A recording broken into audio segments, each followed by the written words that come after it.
താന്തോന്നിയും പെണ്ണും ഭാഗം 10. എൻ്റെ കൃഷ്ണ, തോക്ക്. ഇനി ഇയാൾ വല്ല അധോലോക ഗുണ്ടാത്തലവനെങ്ങാനുമാണോ? നിലത്തു വീണ തോക്ക് എടുത്ത് തിരിച്ചും മറിച്ചും നോക്കിയവൾ. ഈ സിനിമയിലൊക്കെ തലയിലൊക്കെ തോക്ക് ചൂണ്ടി നിൽക്കുന്നത് കണ്ടിട്ടുണ്ട്. അയ്യോ വേണ്ട, എങ്ങാനും അബദ്ധവശാൽ പൊട്ടിയാൽ എൻ്റെ തലച്ചോറ് തെറിക്കും. എന്തിനാ വെറുതെ, ഇരുന്നിടത്ത് തന്നെ ഇരുന്നോട്ടല്ലേ. സ്വന്തം തലയിലേക്ക് തോക്ക് ചൂണ്ടി അവൾ കണ്ണാടിയുടെ മുൻപിൽ വന്നു നിന്ന് ഓരോ ആക്ഷൻ കാണിച്ചു. ശേഷം പേടിയോടെ അത് തിരികെ അലമാരിയിൽ തന്നെ കൊണ്ടുവച്ചു. ഏത് ഒരു ടോപ്പും പാൻറ്റും കണ്ണിൽപ്പെട്ടതും അത് എടുത്തവൾ ബാത്റൂമിൽ കയറി. ദാഹിച്ചിട്ട് ഒരു ഗ്ലാസ് വെള്ളം കുടിക്കാൻ എടുക്കുമ്പോഴാണ് കോളിംഗ് ബെൽ അടിക്കുന്നത് കേൾക്കുന്നത്. അവൾ പേടിയോടെ ഡോറിനടുത്തേക്ക് ചെന്നു. പാർവതി.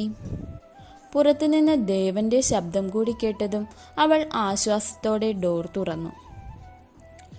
ഇത് കൊണ്ടുപോയി ഫ്രിഡ്ജിൽ വയ്ക്ക്. നാളത്തേക്കുള്ള ദോശമാവ് വാങ്ങി. പിന്നെ ഇത് കഴിക്കാനുള്ളതാ. ഞാനൊന്ന് കുളിച്ചിട്ട് വരാം, അപ്പോഴേക്കും എടുത്തു വയ്ക്ക്. 2 കവറും പാറുവിൻ്റെ കയ്യിലേക്ക് കൊടുത്ത് ദേവൻ റൂമിലേക്ക് കയറി.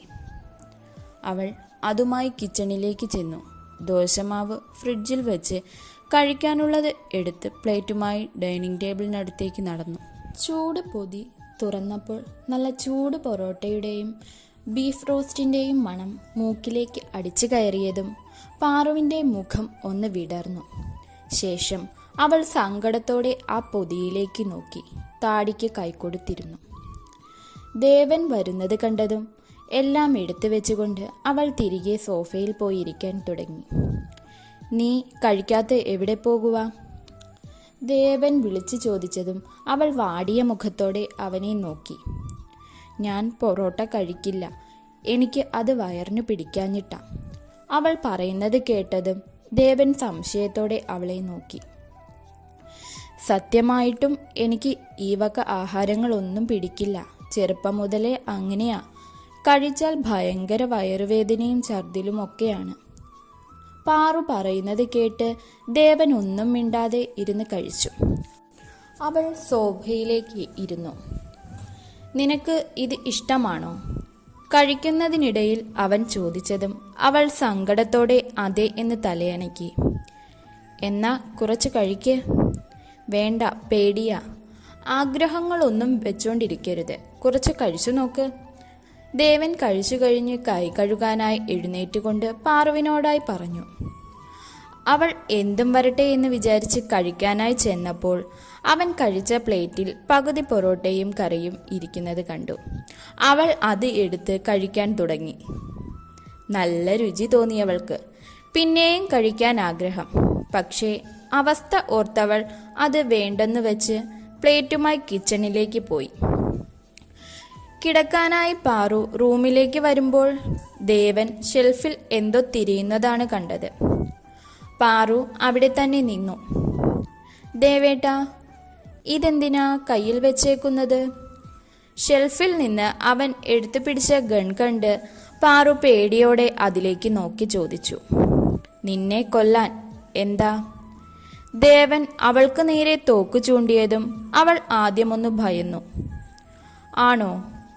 എങ്കിൽ പെട്ടെന്ന് തന്നെ കൊന്നേക്ക്. ഈ ജീവിതത്തിനേക്കാൾ നല്ലത് മരിക്കുന്നതാ ദേവേട്ട. നിർവികാരതയോടെ പറയുന്നവളെ നോക്കി നിന്ന ദേവന് എന്തോ പോലെ തോന്നി. നീർത്തുള്ളി തിളങ്ങുന്ന അവളുടെ കണ്ണുകൾ കണ്ടതും അവൻ്റെ നെഞ്ചെന്തിനോ പിടഞ്ഞു. പറഞ്ഞറിയിക്കാൻ കഴിയാത്തൊരു വേദന. അല്ല, ഇതെങ്ങനെ ദേവേട്ടൻ്റെ കയ്യിൽ? ഇതെന്തിനാ നിങ്ങൾക്ക്? അവൻ്റെ മുഖഭാവം മനസ്സിലാക്കി പാറു ചോദിച്ചു. എന്തേ, എനിക്ക് കയ്യിൽ വയ്ക്കാൻ പാടില്ലേ? ഈ അടിക്കും പിടിക്കും ഒക്കെ പോകുമ്പോൾ ആവശ്യം വരും. ദേവൻ പറഞ്ഞുകൊണ്ട് അത് ഇരുന്ന ഭാഗത്ത് തന്നെ വെച്ച് ബെഡിൽ വന്നു കിടന്നു. മുൻപ് അവനൊപ്പം ഒരു റൂമിൽ കിടന്നതുകൊണ്ട് വലിയ ആശങ്കകൾ ഒന്നും ഇല്ലാതെ തന്നെ ബെഡിൻ്റെ മറുഭാഗത്തായി ഇടം പിടിച്ചു അവളും. പാർവതി. ദേവൻ അവളുടെ നേരെ തിരിഞ്ഞു കിടന്നു. എന്താ? ഉറക്കം വരാതെ കിടക്കുകയായിരുന്നത് കൊണ്ട് തന്നെ അവൾ വേഗം വിളി കേട്ടു. അപ്പച്ചി നിന്നെ ഒരുപാട് തല്ലിയോ? ദേവൻ സൗമ്യതയോടെ ചോദിച്ചു. തല്ലി, ഒരുപാട് തല്ലി ദേവേട്ട അവരെന്നെ. ഇടറിയ ശബ്ദത്തോടെ പാറു പറഞ്ഞതും അവളെ നോക്കി അങ്ങനെ കിടന്നു. നാളെ വീട്ടിലേക്ക് പോകണം. അത് കഴിഞ്ഞ് വരുമ്പോൾ ഇവിടേക്ക് വേണ്ടുന്നതൊക്കെ വാങ്ങാം. അതെ, ഇനി ഇവിടെയാണോ ദേവേട്ടൻ നിൽക്കുന്നത്? വീട്ടിലേക്ക് പോകുന്നില്ലേ? പതിഞ്ഞ സ്വരത്തിൽ അവൾ ചോദിച്ചതും ദേവൻ കൈ തലയ്ക്കു കൊടുത്ത് ഒന്ന് ഉയർന്ന് അവളെ നോക്കി. അതിന് വീട്ടിൽ എനിക്ക് ആരാ ഉള്ളത്? എന്നെ സ്നേഹത്തോടെ വിളിച്ച് ഒരു നേരത്തെ ആഹാരം വിളമ്പിത്തരാൻ തന്നിട്ടുണ്ടോ ആരെങ്കിലും? പോട്ടെ, അമ്മയെങ്കിലും എന്നെ മനസ്സിലാക്കിയിട്ടുണ്ടോ? ഇല്ല. പിന്നെ ഞാൻ എന്തിനാടി അവിടെ പട്ടിക തുല്യം നിൽക്കുന്നത്? ദേവനാരായണന് അതിൻ്റെ ആവശ്യമില്ല. ഇരു കൈകളും തലയ്ക്കു പിന്നിൽ വെച്ച് മലർന്നു കിടന്നവൻ പറയുമ്പോൾ ആ ശബ്ദത്തിലെ ഇടർച്ച അവൾക്ക് മനസ്സിലായിരുന്നു. എന്നിട്ട് എന്നോട് പറഞ്ഞത് ഒരാഴ്ച എവിടേക്കോ പോകുകയാണെന്നല്ലേ? കള്ളം പറഞ്ഞതല്ലേ എന്നോട്? പാറു കണ്ണുകളിൽ പരിഭവം നിറച്ചവനെ നോക്കി. ഒരാഴ്ച കഴിഞ്ഞതുകൊണ്ടല്ലേ നിന്നെ ഇങ്ങോട്ട് കൊണ്ടുവന്നത്? ദേവൻ പറഞ്ഞത് മനസ്സിലാകാതെ അവനെ നോക്കിയവൾ. എന്താ? ഒന്നുമില്ല, ഉറങ്ങിക്കോളാൻ. ദേവൻ പറഞ്ഞതിന് ഒന്ന് മൂളി കണ്ണുകൾ അടച്ചവൾ. മനസ്സിൽ വല്ലാത്ത സന്തോഷം തോന്നി. തന്നെയും കൂടെ കൂട്ടിയല്ലോ. അവൾ തലയിൽ കൈകൾ കോർത്തു പിടിച്ചുകൊണ്ട് മുറിയിലെ ആ ഇളം വെളിച്ചത്തിൽ ഇറങ്ങുന്നവനെ നോക്കി. ഇതേ സമയം ലക്ഷ്മിയമ്മയും മഹിയും മറ്റുള്ളവരും ഒക്കെ പാറുവിനെ ദേവൻ കൂടെ കൊണ്ടുപോയി എന്നറിഞ്ഞതിൽ ആകെ ദേഷ്യത്തിലായിരുന്നു. എന്നാലും മഹിയേട്ടാ, അവൻ എങ്ങോട്ടാ ആ പെണ്ണിനെയും കൊണ്ടുപോയത്? പനിച്ചു കിടന്നതൊന്നും നമ്മൾ അറിഞ്ഞില്ലല്ലോ. നിത്യ അല്ലേ കണ്ടത്? ദീപു ഇപ്പോൾ വിളിച്ചു പറഞ്ഞതുകൊണ്ട് ആ പെണ്ണ് അവൻ്റെ ഒപ്പം ഉണ്ടെന്നറിഞ്ഞു. ഇല്ലെങ്കിൽ എങ്ങോട്ട് പോയെന്ന് അറിയാതെ നമ്മളൊക്കെ ഓടേണ്ടി വന്നേനെ. ലക്ഷ്മിയമ്മ ബെഡ് കുടഞ്ഞു വിരിക്കുമ്പോൾ ഭർത്താവിനോട് പറഞ്ഞു. ഞാനൊന്ന് ചോദിച്ചോട്ടെ ലക്ഷ്മി? മാഹി ഭാര്യയെ നോക്കി ബെഡിലിരുന്നു. അതിനെന്താ, ചോദിച്ചോ? ലക്ഷ്മിയമ്മ പറഞ്ഞതും ഭർത്താവ് അവരെ അടുത്തേക്ക് പിടിച്ചിരുത്തി. നിനക്ക് പാറുവിനെ ഇഷ്ടമല്ലല്ലേ? ദേവന്റെ ഭാര്യയായി അവൾ വന്നതിൽ?